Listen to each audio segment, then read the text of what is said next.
Hi, this is The Flower of Freedom by Deborah J. Reeves. All rights to both the book and presentation are fully reserved. This is chapter 82, and your chair, as always, is ready.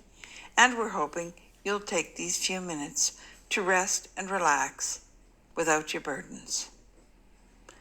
Here we go. I'm going to start to read now. Chapter 82, Advertising Campaign. Aki laughed at himself. Bertie didn't need company. Half the hospital was visiting him. The doctors from emergency came up at least once a day to chat. The nurses from the floor stopped by because he made them all laugh. He had his friends who almost never left his side. The kitchen staff were sending him extra trays of food. His room had so many flowers and fruit baskets that he had Marie deliver some of them to hospital rooms where no one was sending flowers. He was a bit more possessive of food items, to the great delight of all who loved him. Aki thought, that boy is a one-man advertising campaign for Canada, and he doesn't have to say a word about it. Aki called Helmut back. It's all set. Francois is arriving tonight. They plan to take any of the young people who want to go back with them because school is already restarted. That's a good friend. Another thing to think about, Aki. Bertie was already missing school, and this is an important year for him too. If he will be here for a while, perhaps you need to speak to his parents about sending schoolwork, Helmut advised. Oh boy, I hadn't thought of that. Marie is missing school too, but I have a better chance of dismantling a nuclear reactor than I have of getting her to leave Bertie right now. I'll call their parents after I hang up here. On a payphone? Better wait until you get to my place, old friend. See you later, Helmut said as he hung up the phone. It is a long drive from Paris to Zurich, so it was much later in the evening when Josette and Francois arrived. It was touching to see Michaud run into Josette's arms.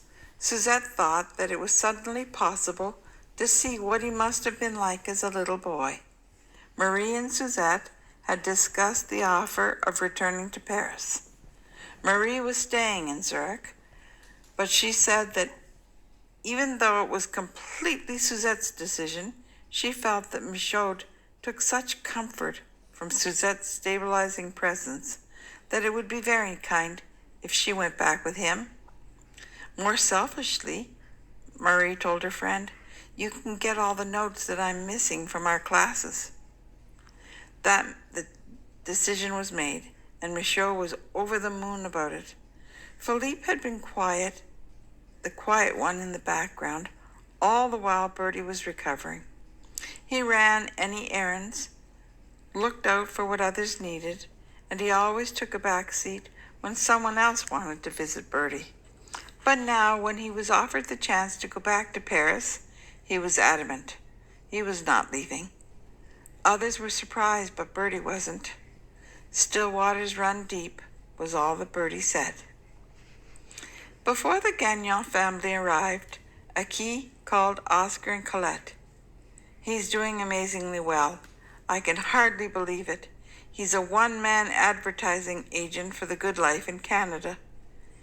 He's charming the medical staff. The kitchen is sending him double portions. The cleaning staff love him, and he's the nurse's new pin-up boy. In short, I do not think there is anyone in the hospital who is more beloved than your son.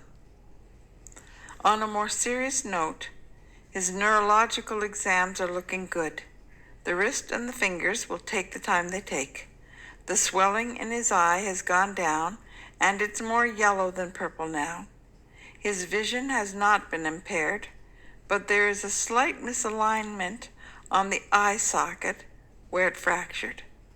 They say it will not affect him, but apparently they can feel a slight edge when they feel along the eye socket.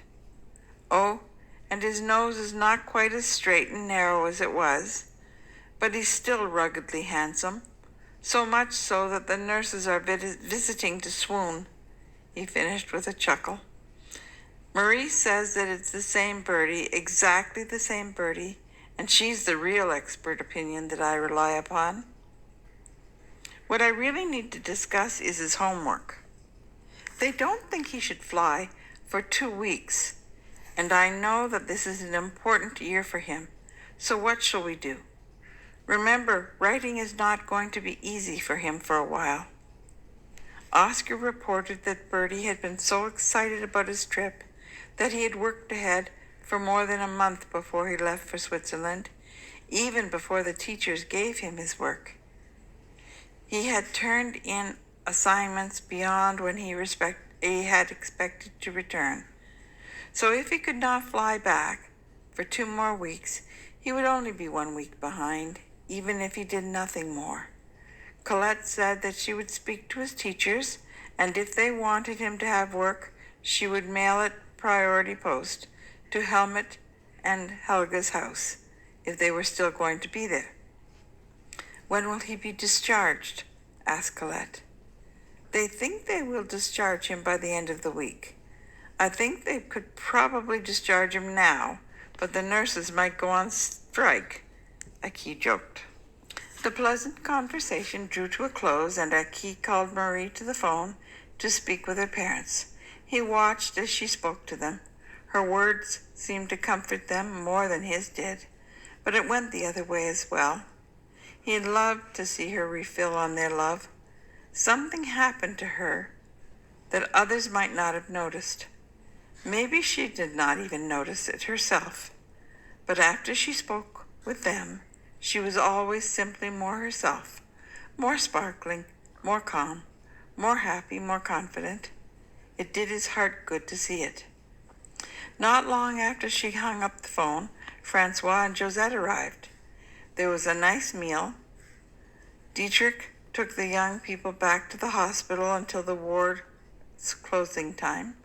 Aki and the 2 couples discussed their children, and they acknowledged how fortunate they all were.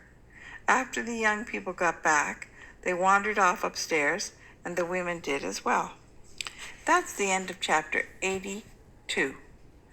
As always, we ask that you consider giving us a thumbs up and subscribing, just because we want to see you again. And the more the merrier in this party. As always, I remain your friend, Deborah Reeves.